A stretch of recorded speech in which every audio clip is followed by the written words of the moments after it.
camino hacia la iluminación con el Espíritu Santo.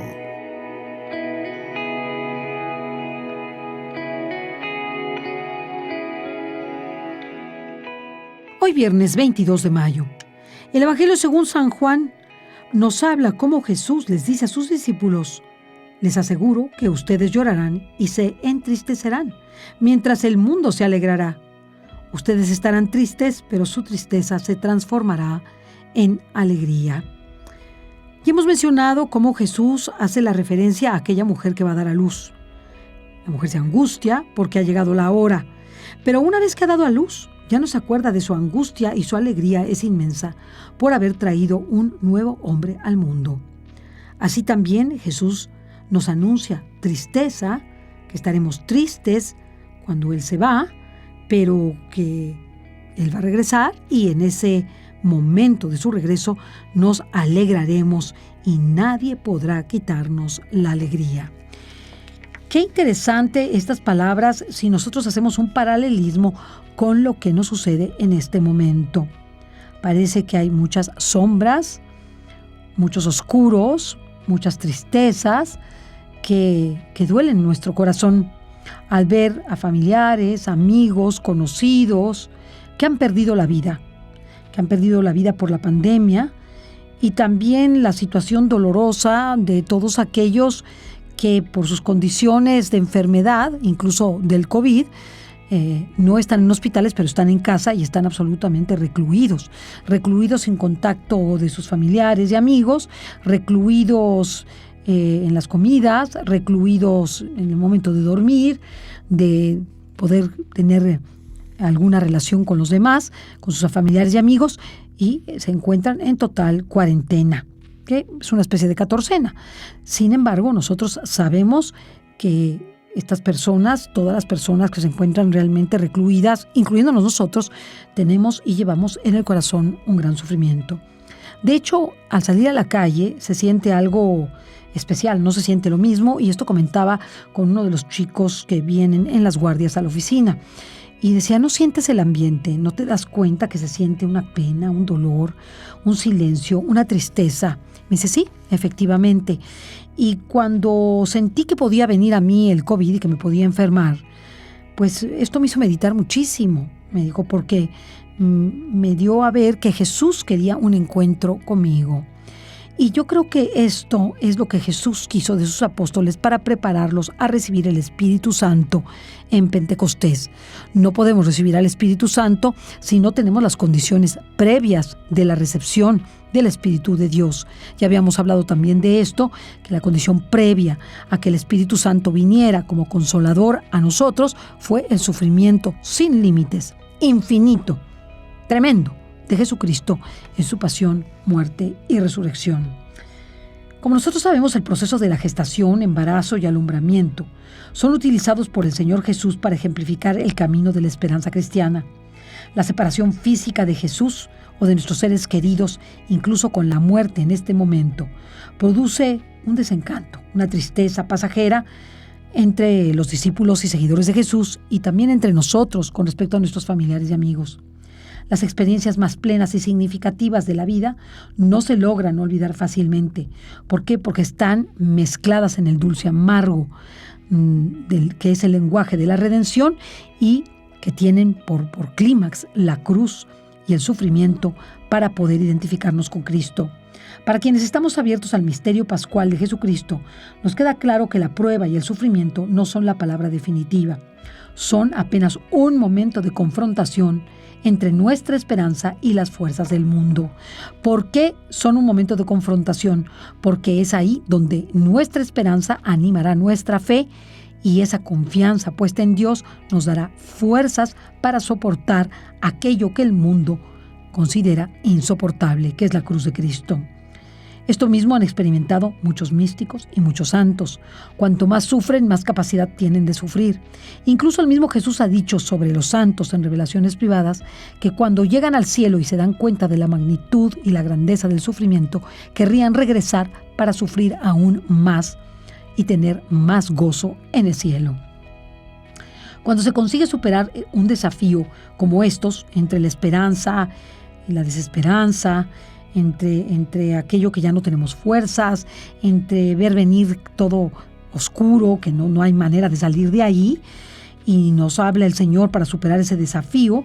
Eso robustece nuestra esperanza y nos acrecienta la alegría porque nos llena de fe. El Señor está esperando ese encuentro con nosotros e incluso nos ha privado de la Sagrada Eucaristía. Nos ha privado de ella para que la veamos detrás de una ventana, como un espectador ve una obra de teatro, un show, un concierto. Y esto hace meditar profundamente.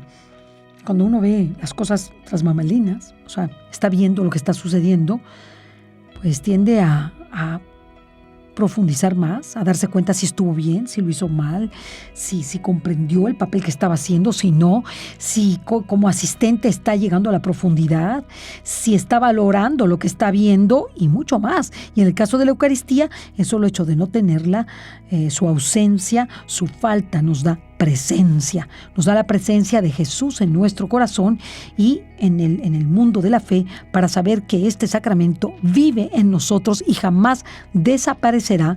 ¿Por qué? Porque aunque cerraran todos los templos, aunque no pudiéramos comulgar, Jesús vive en nuestros corazones, vive en nosotros, porque al encarnarse como hijo de María, al tomar la tierra de María y hacerse hombre como nosotros, se encarnó de una manera misteriosa y profunda en cada uno de nosotros. Pero nosotros no lo descubrimos. No lo descubrimos porque pensamos que Jesús está en su lugar y yo estoy en el mío. Que Jesús está en ese pedazo de pan y yo estoy aquí. Y obtengo contacto con Él porque el sacerdote me lo da. Y no es así. El contacto que yo debo tener con Cristo es porque Cristo vive en mí, porque puedo hablarle a Cristo a todas horas, porque puedo intimidar con Él, pedirle perdón de mis pecados, hacer una confesión delante de Él, el postrarme, el decirle todo aquello que no le he dicho en años, como cuando tú tienes un esposo que tienes 30 años de vivir con él y no hace mucho que no le dices ni que lo quieres y piensas que la persona sabe que la quieres. ¿Por qué? Porque vive en tu casa y porque le pasas el gasto. Pero eso no es el amor. El amor es aquello que se demuestra todos los días de nuestra vida, con acciones pequeñas y acciones grandes, con palabras pequeñas y palabras grandes, con pensamientos pequeños y pensamientos grandes. No pensemos que Jesús está por allá y nosotros por acá, y que Jesús no escucha lo que decimos.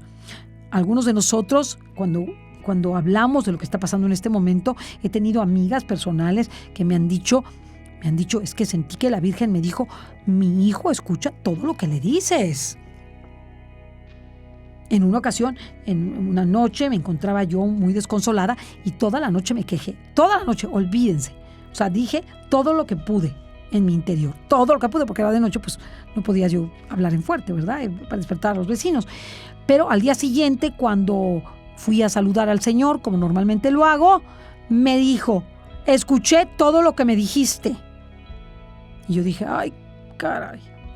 Qué pena que lo escucho. ¿Qué le digo? ¿Le pido perdón o me hago la loca? Porque lo que no quiero es que me haya escuchado. Y si me escuchó, desde entonces aprendí que Él me escucha en todo. Y trato en mis propios pensamientos de decirle exactamente lo que le quiero decir. Por ejemplo, estoy muy triste porque falleció un amigo muy querido. Entonces, y pues el Señor me hizo pedir mucho y pedí. Y de todas maneras se murió. Y yo pensé: ¿pero por qué se murió mi amigo? ¿Por qué se murió mi amigo? Y entonces dije: me está oyendo Jesús, me estoy quejando, estoy reclamándole. Y le dije: Señor, no es reclamo. Déjame por favor decir lo que siento. Déjame decir el dolor que me causa la partida de mi amigo, porque causa sufrimiento a su familia y sus más cercanos. Porque es una pérdida muy grande cuando una persona se va en estas condiciones del COVID. Se va terrible porque ya no la pueden volver a ver, porque prácticamente ya no puede recibir los sacramentos, ni la unción de los enfermos, hermanos, en algunos hospitales, sino es que en todos. No puede pasarla a visitar nadie. La tienen que, una vez muerta, la tienen que cremar. No hay funerales, y ustedes lo saben. Y ya no hay nada más que nuestra fe y mandarle a hacer las misas que necesitamos hacerle. Pero y las oraciones que debemos hacerle. Entonces nosotros debemos no olvidar eso, nuestra fe a pesar de la adversidad, y que Jesús está ahí con nosotros porque quiere un encuentro personal contigo y conmigo. Quiere que nosotros perseveremos en la fidelidad para entender el sentido de la ausencia de Jesús en este momento. ¿Cuál es el sentido de que Jesús no esté con nosotros ahora? ¿Por qué no podemos comulgar? ¿Por qué no podemos ir a misa? ¿Por qué no podemos confesarnos? ¿Por qué no podemos tener el encuentro con nuestros queridos amigos, hermanos, conocidos y compañeros de trabajo, aunque sea para sacarles la lengua? Porque a veces lo que hacemos es sacarles la lengua y no nos portamos bien. Pero esto nos da vida.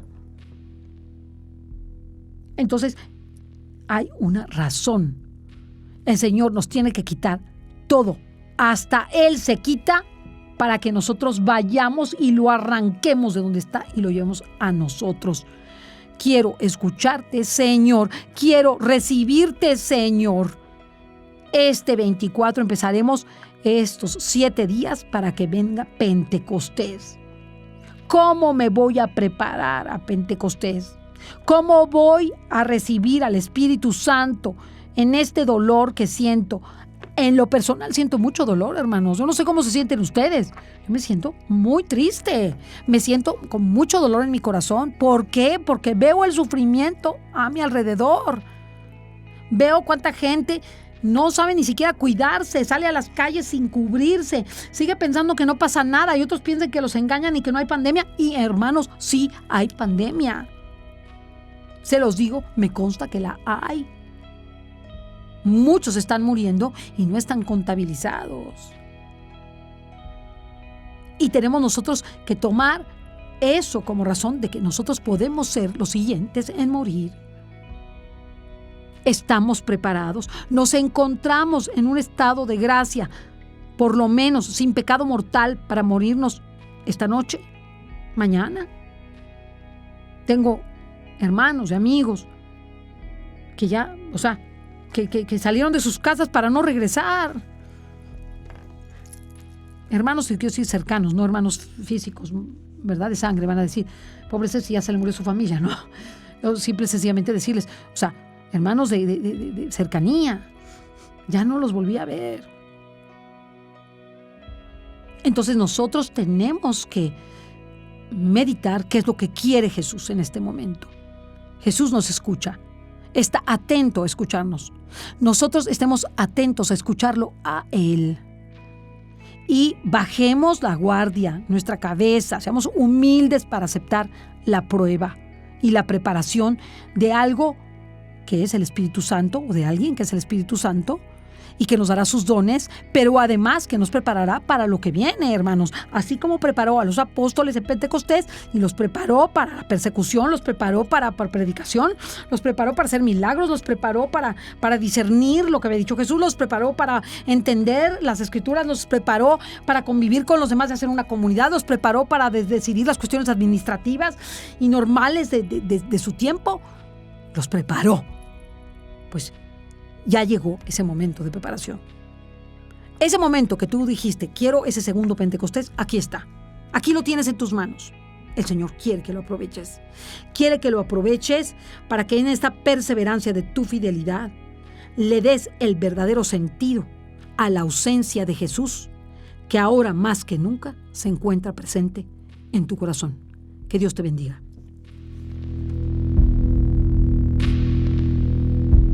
Un camino hacia la iluminación con el Espíritu Santo.